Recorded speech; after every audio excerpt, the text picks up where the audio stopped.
Oke, Bismillahirrahmanirrahim. Assalamualaikum warahmatullahi wabarakatuh. Selamat malam. Syukur Alhamdulillah kita berjumpa lagi ya. Allahumma sholli ala sayyidina Muhammad wa ala ali sayyidina Muhammad amma ba'du. Oke, malam ini kita lanjutkan dengan kuliah kita. Temanya adalah metal alloy ya. Jadi ada dua kata di sini, ada metal dan ada alloy ya. Metal itu adalah logam kalau bahasa kita ya. Jadi logam itu banyak jenisnya. Dan metal itu seperti besi juga, steel itu juga metal ya, aluminium juga metal. Kemudian alloy, alloy itu adalah campuran yang ditambahkan ke metal tersebut ya. Jadi bisa bermacam-macam, contohnya ada nikel, ada kromium, ada molybdenum ya. Jadi alloy ini ditambahkan dengan sengaja pada waktu proses pembuatan untuk merubah sifat ya dari metal tersebut ya, maka disebut sebagai metal alloy. Nah, ini contoh metal alloy ya, metal-metal berbagai macam. Ada cast iron, ada wrought iron, ada aluminium, ada baja steel, ya, ada baja karbon, ada tembaga, ada seng, ada brass, ada timah, ada juga timah hitam, ya, ada titanium dan macam-macam. Jadi di dalam engineering ini disebut sebagai metal, ya. Jadi berbagai macam benda padatan yang bisa dibentuk, bisa di welding, bisa dibuat berbagai macam keperluan ini dikatakan sebagai metal, ya. Selain yang kita kenal itu adalah besi ataupun baja, ya. Nah, ini dari apa kita lihat di sini ada apa namanya tabel unsur-unsur ya. Yang dikatakan metal itu adalah yang warna abu-abu ini. Ini dikatakan sebagai metal ya. Ada yang disebut non-metal, contohnya yang warna coklat dan sebagian seperti metal itu yang warna hijau. Jadi kalau kita lihat dari tabel ini banyak sekali metal tersebut ya. Contohnya besi, besi termasuk metal yang nomor 26. Ada lagi kromium juga metal, ada lagi emas ataupun aurum ya. Jadi ini semua dikategorikan sebagai metal ya. Nah, kembali lagi ke aturan kita untuk merubah sifat dari suatu material, yaitu dengan cara melakukan perubahan pada proses ya. Kalau kemarin kita prosesnya adalah heat treatment akan merubah struktur, struktur merubah sifat, sifat merubah kinerja. Sekarang prosesnya akan kita cari yang lain yaitu proses menambahkan alloy. Alloy itu adalah sesuatu yang ditambahkan pada waktu pemproses pembuatan material. Jadi material itu dibuat dengan cara di apa namanya dicairkan seperti kita mengadon apa namanya bahan makanan gitu. Kemudian ditambahkan unsur-unsur alloy. Nah, alloy itu kalau bisa kita bayangkan seperti bumbu-bumbu lah ya. Tapi juga termasuk metal juga ya. Jadi contohnya besi, besi karbon yang sudah meleleh itu ditambahkan nikel, ditambahkan kromium, ditambahkan molybdenum, maka strukturnya itu secara mikro akan berubah. Contohnya kita tambahkan tadi proses karbon, besi karbon pada waktu dia dalam bentuk cairan ditambahkan nikel dan kromium, itu akan merubah menjadi sifat menjadi seperti stainless steel, ya. Jadi besi yang tahan karat, sehingga kinerjanya lebih bagus dibanding besi baja biasa. Nah, itu dikatakan akibat penambahan alloy pada besi karbon akan merubah sifat dia, akan merubah kinerja dia. Ya, ini contohnya. Ya, jadi ini adalah capaian kuliah kita hari ini. Tolong nanti di apa namanya dicek lagi, ya, apakah ada yang ketinggalan atau tidak, ya. Kemudian kalian cocokkan dengan tugas kalian, ya. Ini capaian kuliah kita hari ini. Oke. Nah, biasanya dalam eh, bahan apa engineering ya, kita akan bergerak itu dari pemilihan material yang sesuai dengan peruntukannya ya. Contohnya kita ingin bagaimana material itu tahan karat, kemudian tidak mengkontaminasi bahan. Misalnya contohnya kita untuk membuat makanan ya. Biasanya kalau di industri makanan, bahan-bahan apa namanya alat-alat pengolahannya itu yang tidak berkarat dan tidak berkontaminasi dengan bahan biasanya digunakan stainless steel. Nah, gitu ya. Atau kita ingin membuat apa namanya pipa yang tahan terhadap korosi ya, maka kita menggunakan material-material yang misalnya seperti inconel, incolloy ya seperti itu ya, itu juga termasuk jenis metal alloy ya. Jadi biasanya bergerak dari kebutuhannya apa, kemudian dicari material yang sesuai dengan karakteristik yang dibutuhkan ya, itu dikatakan sebagai pemilihan material ya. Jadi di dimundurkan ya dari peruntukannya apa, kemudian sifatnya seperti apa, maka dipilih sesuai dengan yang diminta tadi ya. Nah, kembali lagi ke pelajaran kita yang kemarin itu ya. Kalau kita lihat di sini ya, eh, mana tadi gambarnya tadi?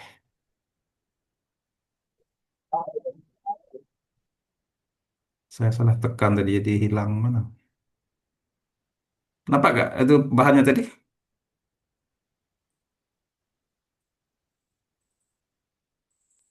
Nampak, Pak. Di tempat saya jadi hilang mana bahannya tadi? Ah ini ya. Jadi eh, kita kembali ke sini. Jadi besi karbon atau disebut dengan carbide iron ya. Ini merupakan fase diagram fase yang sering kali dipakai. Kenapa? Karena besi ini adalah bahan yang paling banyak ada di mana di dunia ini ya, dan juga lebih mudah untuk di apa namanya dimodifikasi. Jadi maka kita sering kali menggunakan baja karbon ini ya. Ini saya mau besarkan gimana caranya?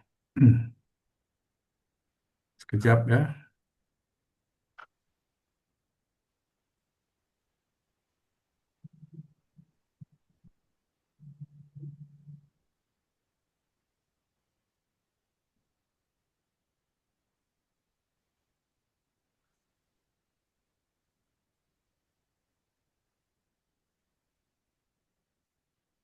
Nampak layar tulisannya apa situ? Oke. Oke ya. Nah, kalau kita lihat pembagian dari apa namanya, nampak di situ apa namanya kurvanya, apa namanya bukan apa namanya diagram ini sama dengan ini metal alloy ferrous nampak di situ ya. Nampak, Pak. Oke, jadi ini adalah diagram pohon pembagian metal alloy ya. Jadi alloy itu metal alloy itu dibagi dua, yaitu besi. Karena besi itu paling banyak di dunia dan juga paling banyak digunakan dan paling murah ya. Jadi ada besi dan juga bukan besi. Nah, bukan besi ini contoh jadi aluminium, tembaga itu dikatakan bukan besi ya. Nah, sekarang kita lihat besi. Besi itu terdiri dari baja atau steel dan besi tuang.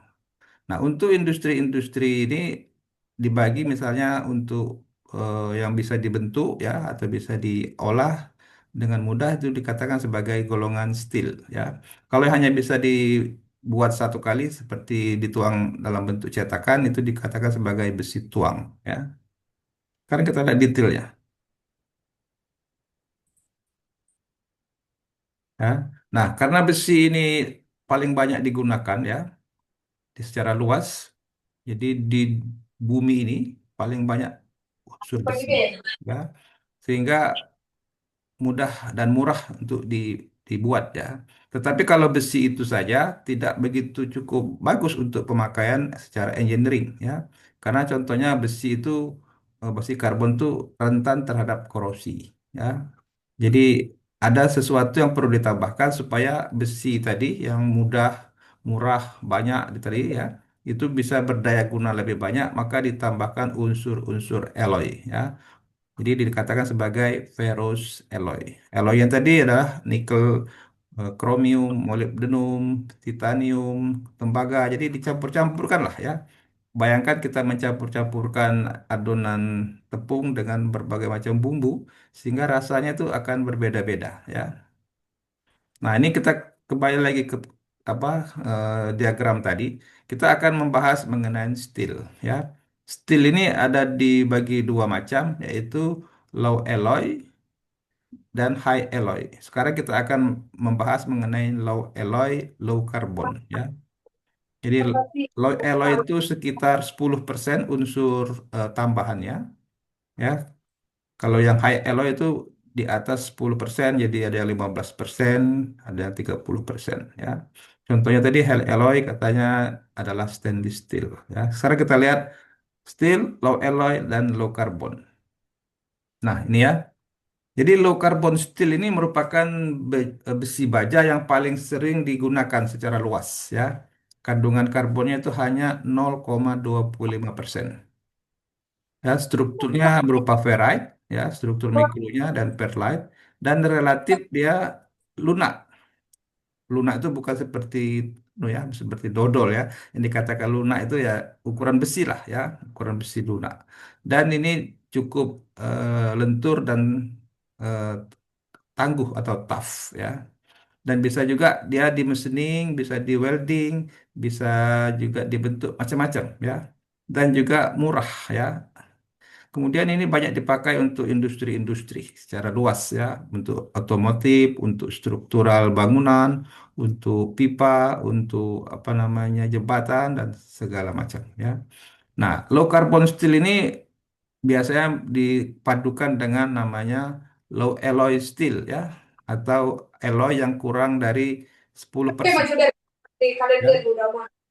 Jadi kalau alloynya 10%, maka masih digolongkan sebagai low alloy steel, ya. Dan juga bisa di heat treatment untuk membuat kekuatan yang berbeda-beda. Jadi ini paling banyak yang digunakan dalam kegiatan engineering. Low carbon steel, low alloy steel, ya. Nah, ini adalah contoh anu ya, apa namanya material-materialnya. Jadi ada namanya carbon steel biasa, plain low carbon steel.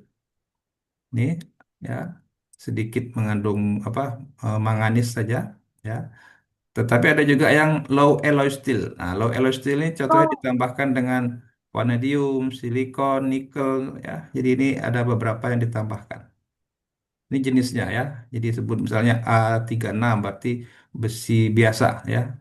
Ada lagi A516 grade 70. Ini juga termasuk besi karbon biasa, ya.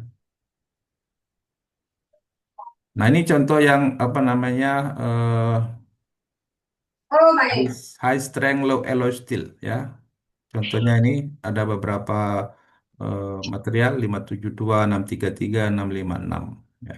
Ini peruntukannya, ya, digunakan untuk apa namanya truk, untuk jalan kereta api, ada juga untuk pipa, untuk struktur dan sebagainya. Ini contoh material-materialnya low alloy steel, ya. Low alloy steel, low carbon steel, ya. Jadi ada dua, ya, karbonnya rendah, low alloy juga, ya, alloynya juga rendah. Nah, berikutnya yang karbonnya menengah, ya, masih juga termasuk low alloy. Alloynya itu paling banyak dari 10%. Kemudian karbonnya juga medium. Nah, yang seperti apa yang medium itu? Yang dikatakan medium itu karbonnya itu sampai 0,6%. Nah, ini sudah mulai keras besinya, ya. Bisa di heat treatment, ya. Karena dia eh, keras, maka untuk membuat dia tidak begitu getas itu diperlukan tempering, ya, diperlukan tempering untuk mengurangi kerapuhannya biasanya, ya. Kemudian biasanya juga di heat treatment, ya, juga ada eh, macam-macam heat treatment. Kemarin kita udah pelajarin, ya, ada normalizing, ada austenizing, ada tempering dan segala macam, ya. Kemudian juga ada ditambahkan dengan nikel kromium untuk meningkatkan kemampuan heat treatment-nya, ya. Jadi kalau sudah di heat treatment itu dia lebih kuat, tapi juga lebih tangguh, ya. Coba dimatikan dulu yang anu itu yang bunyi-bunyi itu. Halo? Di mic-nya dimatikan coba. Oh, putih dua peuma. Kan tanggal saya udah kamu berangkat, kamu kan siang udah mau berangkat nih. Halo? Gimana mau satu pilihan Raja Muarwin bisa dulu. Gary, mic-mu Ger. Tenang. Sebentar. Gary. Bisa dilanjutkan? Oke,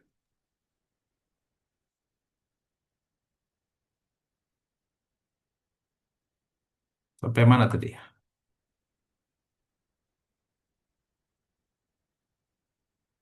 Oke, jadi kita tadi sampai ke medium carbon steel ya. Jadi ini sudah cukup keras dibanding yang tadi low carbon steel ya. Jadi ini cukup keras dan perlu proses heat treatment tempering. Ini contoh-contoh materialnya ya, yang dikatakan sebagai apa tadi? Medium carbon steel. Jadi ini eh, apa namanya unsur-unsurnya ya, komposisi dan unsurnya.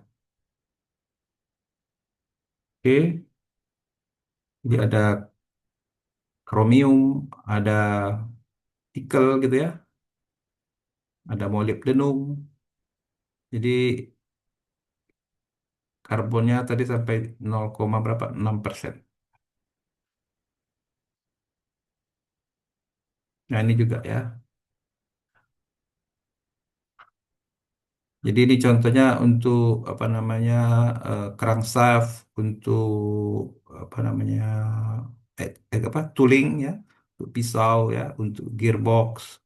Jadi yang cenderung dipakai untuk yang tahan gesekan ya, karena dia sudah cenderung keras ya. Jadi tidak bisa di welding dengan baik, tapi masih masih bisa dimungkinkan ya. Yang berikutnya adalah golongan high carbon. Nah, kalau secara gampang ya, makin banyak karbon ya, dia makin keras ya, makin keras dan biasanya diperuntukkan untuk tooling ya. Jadi kalau dikatakan high carbon itu sampai 1,4%. Jadi dia termasuk steel tapi termasuk high carbon ya. Dia paling keras dan paling kaku ya. Nah, untuk jangan sampai dia rapuh, maka perlu heat treatment yang menggunakan tempering ya, ditemper ya. Jadi penggunaannya biasanya digunakan pada dies ataupun pada tooling ataupun untuk pemotong ya. Dengan penambahan misalnya ada kromium, vanadium ya.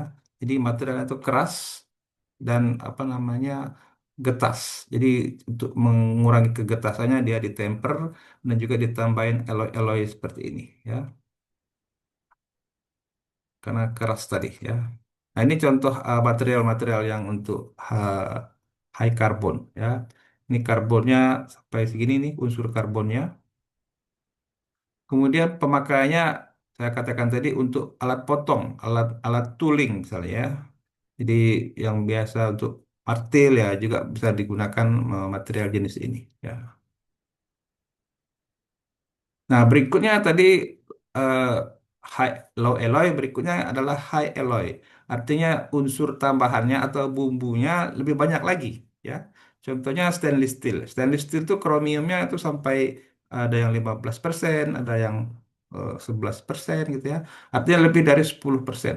Nah, ini contohnya stainless steel. Dan stainless steel itu juga ada juga macam-macamnya ya, tidak satu macam. Jadi ada stainless steel yang unsurnya mempunyai bentuk martensit, apa mikrostrukturnya ada juga peritik atau austenitic ya. Kalau austenitic itu dia eh, PCC ya. Kalau peritik itu FCC ya, seperti itu ya. Apa bedanya ketiga jenis stainless steel ini ya? Kalau stainless steel austenitic itu dikatakan sebagai gamma dan mempunyai bentuk struktur itu FCC ya. Dan ini kalau kita tempelkan magnet dia tidak lengket. Kemudian peritik ini cenderung berbentuk bersifat besi, unsur apa mikronya adalah BCC ya. Jadi ini kalau udah ada peritik dia cenderung untuk mudah ditarik magnet ya. Kemudian austenitic peritik ini eh, tidak bisa di heat treatment ya. Kalau di heat treatment dia apa namanya bentuknya tidak bisa stabil ya. Yang bisa di stand apa di heat treatment itu adalah yang martensit. Ya. Kemudian yang paling tahan korosi itu adalah austenitic. Kemudian martensik dan peritik ini bisa ditarik magnet, yang austenitic itu tidak bisa. Jadi kalau kita mau ngetes magnet ya, kalau ada pipa apa pipa stainless steel, apakah itu stainless steel yang eh, austenitic ataupun martensik itu dari testing menggunakan magnet ya untuk tes sederhananya ya. Tapi untuk kepastiannya biasanya kita gunakan testing namanya PMI, yaitu Positive Material Identification. Nah, ini adalah contoh-contoh stainless steelnya ya. Kalau kita lihat di sini ada peritik ya, ada austenitic ya. Nah, kalau yang austenitic ini kebanyakan untuk construction welding ya, ataupun untuk alat-alat biomedis. Tapi paling banyak kalau di industri konstruksi itu adalah 316 dan 304 untuk industri konstruksi. Yang untuk peritik itu biasanya digunakan pada otomotif dan apa namanya katup-katup yang tahan temperatur tinggi. Ya. Dan yang martensik juga ada ya, tapi tidak begitu banyak karena penggunaannya terbatas pada misalnya pisau, pisau yang tahan karat itu kan biasanya menggunakan martensik ya. Dia akan keras dan tahan korosi. Ada lagi stainless yang keempat sebenarnya namanya presipitasi stainless steel. Itu industri-industri petrochemical. Nah, berikutnya adalah besi tuang. Nah, dari namanya yaitu cast iron, jadi ini peruntukannya untuk membuat apa namanya cetakan mesin apa eh, eh, kayak crankshaft gitu kan. Kalau di mesin-mesin mobil kan ada apa blok mesin itu biasanya kita gunakan besi tuang atau cast iron. Dan jenis-jenisnya itu ada beberapa. Dan ini jenis-jenisnya ini berdasarkan bentuk mikrostrukturnya ya. Dan ini terjadi karena ditambahkan juga beberapa alloy ya yang berbeda sehingga bentuk strukturnya juga akan berbeda ya. Nah, ini dikatakan sebagai besi tuang. Kenapa dia disebut besi tuang? Karena peruntukannya memang untuk dituang ya. Jadi casting ya, casting itu dituang ya.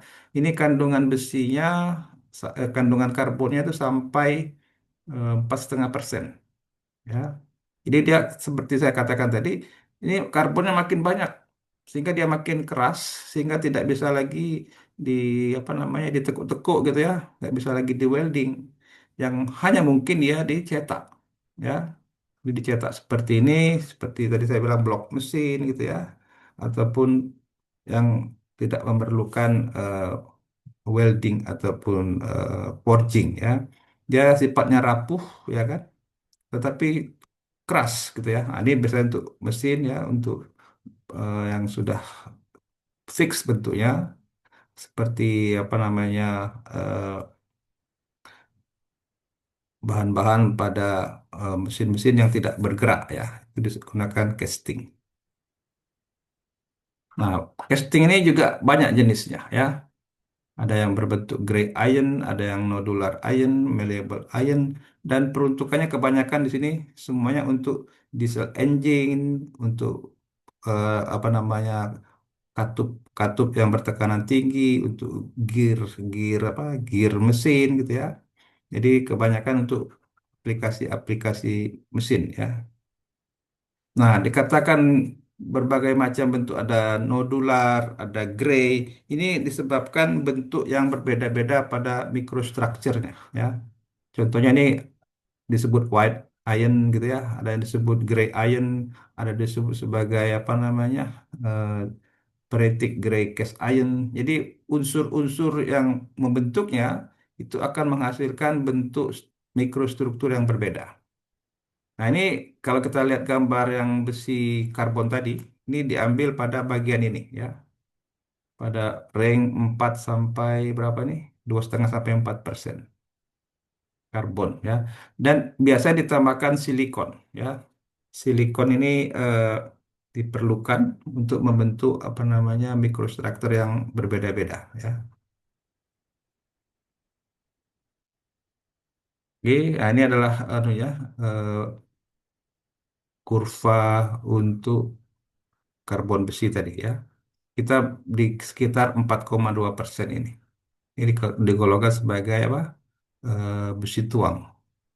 Nah, kalau makin besar karbonnya itu tidak applicable lagi untuk dipakai ya, karena makin rapuh. Cenderung dia bersifat seperti apa? eh, Kalau kita lihat batu bara itu ya, batu bara hitam ataupun itu kertas ya. Jadi tidak applicable lagi kalau karbonnya makin tinggi. Jadi sampai di cast iron lah yang paling paling applicable, paling mungkin untuk dipakai sebagai bahan-bahan engineering ya. Nah, berikutnya adalah non ferrous. Tadi kita bahas adalah ferrous. Berikutnya adalah unsur yang non ferrous, yaitu aluminium, tembaga, titanium, magnesium, ada lagi nikel. Pokoknya yang selain besi lah ya. Dari segitu banyak metal, banyak sekali yang bukan besi. Besi itu cuma satu macam, tetapi saking banyaknya maka sering digunakan. Sekarang kita lihat yang non ferrous ya. Seperti tembaga. Nah, tembaga ini paling banyak digunakan di alat-alat listrik, contohnya untuk kabel listrik, ya. Karena dia paling mudah menghantarkan listrik dan konduktivitas panasnya paling bagus. Artinya kalau konduktivitas panas tinggi, artinya kalau kita letakkan panas, maka panas itu langsung hilang, gitu ya. Sehingga kalau kabel listrik itu, kalau tembaga dia tidak panas, ya. Kalau kabel listriknya dari aluminium, bisa juga, tapi cenderung panas sehingga membahayakan kalau terkumpul panas. Contohnya lagi dibuat sebagai perhiasan ya tembaga jadi kuningan ataupun jadi medali perunggu yang nomor 3 biasanya disebut perunggu itu adalah paduan tembaga dengan timah aluminium dan nikel jadi perunggu ya. Kalau kuningan itu dicampur seng ya, tembaga dicampur seng dan menjadi tembaga. Apa saja menjadi kuningan ya. Biasanya alat-alat dapur itu zaman dulu pakai kuningan. Nah, ini adalah material-material